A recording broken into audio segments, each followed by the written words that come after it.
चुनाव राजनीतिक पार्टियों के लिए अहम मुद्दा है, लेकिन एक और मुद्दा है जो आपके हमारे लिए बहुत जरूरी है। मुद्दा है देश के आम आदमी की लंबाई का। जी हां, हम बात कर रहे हैं भारत के आम आदमी की लंबाई की। पार्टियां अपना कद बढ़ाने के लिए राजनीतिक लड़ाई लड़ रही हैं। इस लड़ाई के बीच ये जानना हम सभी के लिए जरूरी है कि आम भारतीय का कद लगातार घट रहा है, यानी आम भारतीय की लंबाई कम हो रही है। पहली नजर में यह मुद्दा बड़ा दिखाई नहीं देता, लेकिन यह बहुत जरूरी मुद्दा है। ये क्यों जरूरी है, हम आपको आज बताएंगे।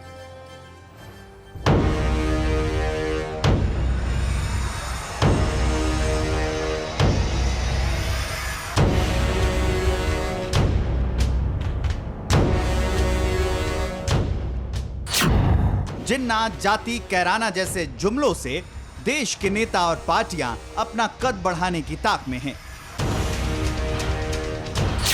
हर पार्टी की कोशिश हिंदू मुसलमान कर राजनीतिक सिस्टम में अपना कद पहले से बड़ा करना है। कोई सरकार बनाना चाहता है तो कोई सरकार बचाना चाहता है। सबकी चाहत राजनीतिक सिस्टम में खुद का कद दूसरों के मुकाबले और बड़ा करना है। लेकिन जिन लोगों से वोट लेकर नेता अपना कद बढ़ाना चाहते हैं, खुद उन लोगों का कद घट रहा है। यानी भारत के आम आदमी की लंबाई घट रही है। भारत का आम आदमी कैसे लंबाई में छोटा होता जा रहा है, इसका ताजा खुलासा जेएनयू के प्रोफेसर के चौधरी ने अपनी रिसर्च में किया है। प्रोफेसर चौधरी ने national family and health survey के 1998 से 2015 के दौरान हुए 3 सर्वे के डेटा पर 3 साल तक रिसर्च करने के बाद बताया है कि भारतीय पुरुषों की औसत लंबाई 1.10 सेंटीमीटर तक कम हुई है।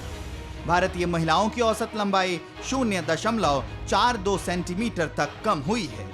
हालांकि महिलाओं की औसत लंबाई सर्वे 3 में बढ़ी है, जबकि सर्वे 4 में कम हुई है। सर्वे ये भी बताता है कि गरीब महिलाओं की औसत लंबाई लगातार कम हो रही है। वहीं समृद्ध वर्ग की महिलाओं की औसत लंबाई बढ़ी है। रिसर्च के मुताबिक गुजरात में पुरुषों की औसत लंबाई 0.95 सेंटीमीटर तक कम हुई है। रिसर्च के मुताबिक 1998-99 और 2005-06 के मुकाबले 2015-16 के बीच वयस्क पुरुषों और महिलाओं की लंबाई में बड़ी गिरावट दर्ज की गई। राजनीतिक घमासान और बयानबाजी के बीच बेशक आम आदमी का घटता कद मुद्दा नहीं है, लेकिन सवाल है आखिर इसकी असल वजह क्या है। National family and health survey के मुताबिक 1989 के बाद से देश में लोगों का कद यानी लंबाई बढ़ रही थी, लेकिन 2005 के बाद लोगों का कद घटना शुरू हुआ। पहले आपके लिए जानना जरूरी है कि भारत में महिलाओं की औसत लंबाई 5 फीट 1 इंच मानी जाती है, वहीं पुरुषों की औसत लंबाई 5 फीट 4 इंच मानी जाती है। डॉक्टर के चौधरी की ताजा रिसर्च के मुताबिक देश में पुरुष और महिलाएं दोनों ही इनकी लंबाई कम हो रही है। इतना ही नहीं, देश में सिखों की लंबाई सबसे ज्यादा मानी जाती रही है, लेकिन डॉक्टर के चौधरी की रिसर्च के मुताबिक इनकी भी लंबाई कम हुई है। रिसर्च के मुताबिक सिखों की औसत लंबाई पहले 169.34 सेंटीमीटर होती थी, जो अब घटकर 167.45 सेंटीमीटर हो गई है। इसी तरह जैन समाज के लोगों की औसत लंबाई पहले 169.61 सेंटीमीटर हुआ करती थी, जो अब घटकर 165.31 सेंटीमीटर हो गई है। यानी सभी धर्मों और सभी लोगों की लंबाई घट रही है। लेकिन रिसर्च में एक पॉजिटिव न्यूज़ भी है। नॉर्थ ईस्ट के लोगों को लेकर आमतौर पर यह धारणा होती है कि उनकी लंबाई कम होती है। रिसर्च के मुताबिक नॉर्थ ईस्ट के लोगों की लंबाई बढ़ी है। इसमें मेघालय, मणिपुर, नागालैंड, मिजोरम के लोग शामिल। आम बोलचाल की भाषा में हम अक्सर सुनते हैं कि उसका कद बड़ा है या वो बौना है। ये वाक्य सिर्फ लंबाई को लेकर नहीं बोले जाते हैं। ये वाक्य अक्सर हमारी सामाजिक हैसियत और ताकत को भी परिभाषित करते हैं। इसलिए लंबाई का कम होना बेशक पहली नजर में आपको छोटा मुद्दा नजर आए, लेकिन कोई राय बनाने से पहले आपको लंबाई का आर्थिक समीकरण भी समझना चाहिए। National family and health survey की रिपोर्ट के मुताबिक गरीब वर्ग की महिलाओं की औसत लंबाई लगातार कम हुई है। अनुसूचित जाति जनजाति समुदाय से आने वाली एक 5 साल की लड़की की लंबाई में सामान्य वर्ग की लड़की के मुकाबले 2 सेंटीमीटर की कमी आई है। इसी सर्वे में यह भी पता चलता है कि अमीर घरों से आने वाली महिलाओं की औसत लंबाई बढ़ी है। यानी लंबाई का कनेक्शन सिर्फ जेनेटिक नहीं है, इसका ताल्लुक हमारी जेब, हमारे लाइफस्टाइल और पोषण से भी है। इसलिए घटती लंबाई की खबर वो खबर नहीं है जिसे सुनकर और देखकर आप ऐसे ही निकल जाएं। ये वो खबर है जिसे सुनने के बाद आपको रुककर थोड़ी देर चिंतन मनन करना चाहिए। क्योंकि ये छोटी सी दिखने वाली खबर आपकी जिंदगी पर, आने वाली पीढ़ियों पर और उनकी जिंदगियों पर और देश पर बड़ा असर डालें।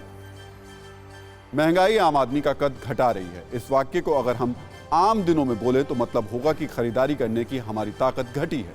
लेकिन आज हम आम भारतीय की घटती लंबाई के कारणों पर चर्चा कर रहे हैं। इसीलिए महंगाई आम आदमी का कद घटा रही है। इसका मतलब है कि हमारी जेब का हमारे घटते कद पर असर पड़ रहा है, उसका एक रिश्ता है। हमारी लंबाई का सीधा कनेक्शन बचपन में मिलने वाले पोषण से है। अगर बच्चों को शुरुआती उम्र में ही सही पोषण मिले तो उनकी लंबाई पर इसका अच्छा असर पड़ता है। घर के माहौल और तनाव का असर भी हमारी लंबाई पर पड़ता है। ये सभी तथ्य इस तरफ इशारा कर रहे हैं कि लंबाई का सीधा कनेक्शन हमारे सामाजिक सरोकार और आर्थिक सरोकार से जुड़ा हुआ है। इसलिए इस खबर को इग्नोर करने के बजाय इस पर गंभीरता से सोचने का वक्त है। जैसे अच्छा दिखना आज के समय में एक खर्चीला शौक हो चला है, वैसे ही लंबा दिखना भी आज खर्चीला शौक है। सामाजिक नजरिए से देखें तो कम लंबे आदमी को लेकर समाज की सोच अलग तरीके की देखने को मिलती है। इसलिए आजकल लोग लंबाई बढ़ाने के लिए एक सर्जरी का भी सहारा लेते हैं। इस सर्जरी को लेकर लिम्ब लेंथनिंग सर्जरी इसको कहा जाता है। इस सर्जरी में पैरों की हड्डियों को काटा जाता है, हड्डी को 2 हिस्सों में बांटा जाता है और 2 हिस्सों के बीच नई डिवाइस लगाई जाती है। डिवाइस से हड्डियों को एक दूसरे से दूर किया जाता है। लंबाई इससे 3 से 4 इंच तक बढ़ने का दावा किया जाता है। सर्जरी की प्रक्रिया बेहद दर्दनाक होती है। इसका खर्च भी अच्छा खासा होता है और इसका फाइनल रिजल्ट आने में 10 से 11 महीने लग जाते हैं। हालांकि इतना होने के बाद वो लोग जो इस सर्जरी को अफोर्ड कर सकते हैं वो ज़रूरी है कि इस सर्जरी की तरफ बढ़ते दिखाई भी देते हैं। लंबाई का असर कामकाजी प्रदर्शन पर क्या पड़ता है, इसको लेकर रिसर्च में कोई पुख्ता दावा नहीं किया गया है। लेकिन लंबाई के कारण इनकम पर क्या असर पड़ता है, इसको लेकर ज़रूर रिसर्च हुई है। अमेरिका में लंबाई और इनकम को लेकर एक रिसर्च के मुताबिक ज़्यादा लंबे लोग ज़्यादा पैसा कमाते हैं। रिसर्च के मुताबिक 5 फीट 10 इंच की लंबाई वाले शख्स के मुकाबले अगर हम देखें 5 फीट 12 इंच की लंबाई वाले शख्स की इनकम $950 ज़्यादा हो सकती है। अमेरिका में ही हुई दूसरी रिसर्च बताती है कि जैसे जैसे लंबाई का फर्क बढ़ता है वैसे वैसे इनकम का अंतर भी बढ़ता है। रिसर्च के मुताबिक 1 इंच का फर्क होने पर इनकम में 1.30% तक का अंतर हो सकता है। रिसर्च के मुताबिक 5 फुट 6 इंच की लंबाई पर $50,000 की इनकम है तो 5 फुट 7 इंच की लंबाई पर इनकम $52,000 हो सकती है। वहीं अगर लंबाई 5 फुट 8 इंच होती है तो इनकम $54,000 हो सकती है। रिसर्च के मुताबिक जैसे जैसे लंबाई बढ़ती है वैसे वैसे इनकम का फर्क भी बढ़ता है।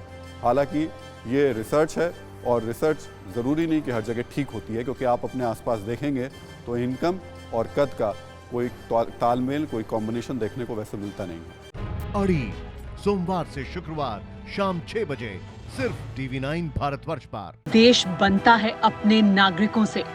ऐसे नागरिक जो अधिकार के साथ कर्तव्य पर भी ध्यान दें, जो सच्चाई का आदर करें लेकिन असत्य से लड़ना भी सीखें, जो सिर्फ जानकार न बने बल्कि जागरूक भी रहें।